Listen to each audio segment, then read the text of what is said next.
খুব মুশকিল। এই যে ওঠেন, কি হলো? ওঠেন না। ঘুম ঘুম চোখে বলল, আর একটু থাকো না খুশি, প্লিজ, আর একটু একসাথে ঘুমাই না। আর না, অনেক হয়েছে, এখন ওঠেন বলছি। খুশি আবিরের থেকে নিজেকে ছাড়িয়ে নিল আর উঠে ফ্রেশ হয়ে বারান্দায় গিয়ে দাঁড়ালো। মন ভালানো এক প্রকৃতির বাতাসে দাঁড়িয়ে আছে খুশি। পেছন থেকে আবির খুশিকে জড়িয়ে ধরে বলল, এই যে ম্যাডাম, তোমার কেমন লাগছে এখানে এসে? স্যার, আমার খুব ভালো লাগছে। আচ্ছা, একটা কথা বলি। বলো। তখন রামু চাচা আপনাকে দেখে এমন ভাব করলো যেন সে আপনাকে চেনে। চিনি তো। আপনি আগেও এখানে এসেছেন নাকি? আগে একবার ডিউটিতে আসছিলাম, আর মনে মনে প্ল্যান করেছিলাম যে এখানেই হানিমুনে আসব। শখ কত! আচ্ছা, রামু চাচার সাথে আপনার কিভাবে পরিচয় হয়েছিল? সে অনেক কাহিনী, বাদ দাও। ও আচ্ছা। আচ্ছা, চলো রুমে যাই। ওকে, চলেন। অনেক আনন্দ করে কাটাচ্ছি দিনগুলো। একদিন দুপুরে খুশি আর আবির শুয়ে আছে। হঠাৎ খুশি আবিরকে বলল, আচ্ছা, আপনার কি কোনো গার্লফ্রেন্ড ছিল না?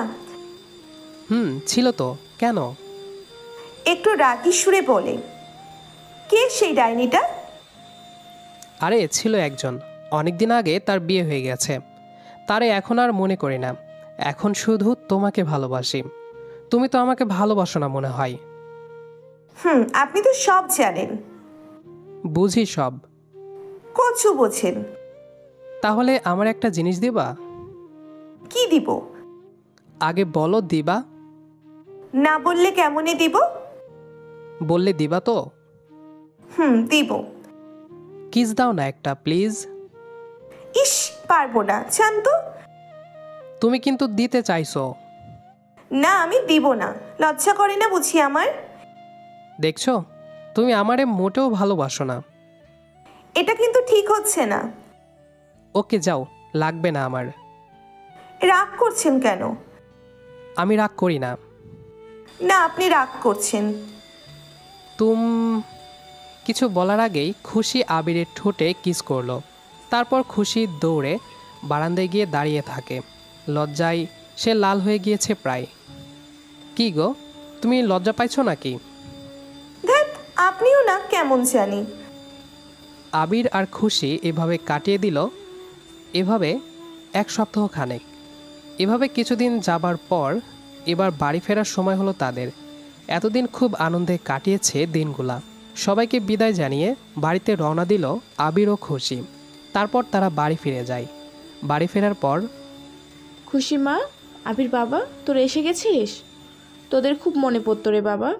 আমি শুধু পথ চেয়ে থাকতাম তোরা কখন আসবি। আরে তুমিও না, এখন এসব বাদ দাও, ওদের রেস্ট নিতে দাও। এত কষ্ট করে এতটা পথ এসেছে। হ্যাঁ বাবা, মা তোরা যা রুমে গিয়ে ফ্রেশ হয়ে নে। আচ্ছা মা, ঠিক আছে, চলো খুশি। ফ্রেশ হয়ে দুজন নিচে চলে এলো। দুপুরের খাবার খেয়ে সবাই আবার রুমে চলে গেল। একটু পরে মা, আসবো?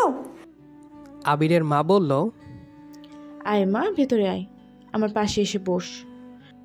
মা, এই শাড়িটা তোমার জন্য। শাড়ি দেখে আবিরের মা বলল, আরে খুশি, তুমি কখন এটা কিনলে? আরে কিনেছিলাম, আপনি যখন সেদিন বিকালে ঘুমিয়েছিলেন তখন একজন মেয়ে এসেছিল শাড়ি বিক্রি করতে, তাই কিনেছিলাম। আবিরের মা বলল, ও আচ্ছা। মা, তোমার পছন্দ হয়েছে তো? হ্যাঁ রে মা, আমার খুব পছন্দ হয়েছে। আবিরের বাবা বলল, আমাকে তো সবাই ভুলে গেছে। না বাবা, তোমায়ও ভুলিনি আমি। এই দেখো, এটা তোমার। কি এটা? খুলে দেখো বাবা। জুতা এত সুন্দর। হ্যাঁ গো বাবা, ওখানে ওরা নিজে হাতে খুব ভালো জুতা বানায়, তাই এটা তোমার। কেমন হয়েছে বাবা? কি বলিস মা, আমি তো খুব খুশি হয়েছি। মা, এটা ছোট বোনের জন্যে, ও তো বাড়ি নেই, আসলে দিয়ে দিও ওকে। এটা তো সুতোর গহনা, ও খুব খুশি হবে এটা পেয়ে। তাই তো নিয়ে এলাম। আচ্ছা মা, আমি এখন যাই, একটু রেস্ট নিব, ঘুমও পাচ্ছে খুব। যা মা। আবির আর খুশি রুমে গিয়েছে। খুশি, আমার কই? আছে, ওয়ার্ড দিচ্ছি। এটা আপনার। আরে, টি শার্ট কেমন হয়েছে বলেন? খুব সুন্দর হয়েছে, কিন্তু খুশি তুমি এত টাকা কই পাইছো? আপনার টাকা। আমার টাকা মানে? এ কি খুশি, তুমি আমার টাকা খরচ করে ফেলেছো? কই, আপনার টাকা নেইনি তো, আমি তো সরকারের টাকা নিয়েছি। তাই না? দাঁড়াও, দেখাচ্ছি মজা। এভাবেই দুষ্টু মিষ্টি খুনসুটি প্রেম আর ঝগড়া করে আমাদের প্রতিটা দিন অতিবাহিত হতে থাকে। সবাই আমাদের জন্য দোয়া করবেন যেন আমরা সবসময় সুখে থাকতে পারি। আমাদের আজকের গল্পটি এ পর্যন্তই। গল্পটি আপনাদের কাছে কেমন লেগেছে সেটা অবশ্যই কমেন্ট করে জানাবেন। দেখা হবে আবারও নতুন কোনো গল্প নিয়ে। সে পর্যন্ত আমাদের সাথেই থাকবেন। ধন্যবাদ সবাইকে।